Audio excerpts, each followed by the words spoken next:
The biggest snowstorm in a decade or more came and went in a flash. Now, to see if it was genuinely helpful with our drought. Our Evan Krugel explains why where the snow fell matters just as much as the inches measured. If you were looking for peace and quiet today, the Aurora Reservoir was the place to be.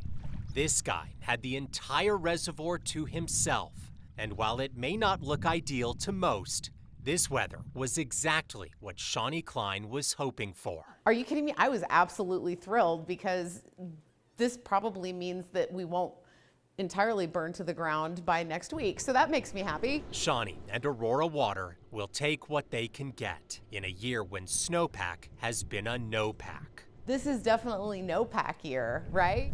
Reservoirs in Aurora sit at 57% of where they should be. So all of this snow will certainly help that number, right? Oh my goodness, no.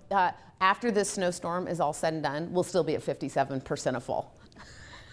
That's because this reservoir relies on mountain runoff.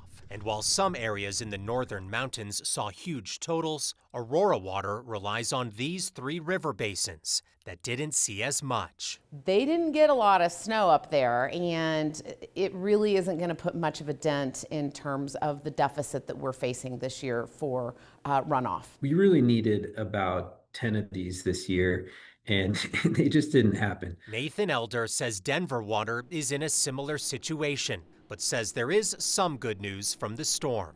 You know, the next week, 10 days, we really shouldn't see any outdoor irrigation. There's no need for it. It's just wasteful. Less demand means that we're going to be able to keep more water in our reservoirs, and that will definitely be helpful as we move into the hotter summer months. So Shawnee says it's okay to be excited as long as people understand this moisture has its limits. Be excited about the fact that it's snowing, right? But also be practical. This is not going to get us out of the drought that we are in. Now, northern communities like Loveland and Fort Collins will likely see the biggest benefit from this storm because of those huge totals we saw in the northern mountains. Those will feed the Big Thompson and Poudre Rivers. Kyle.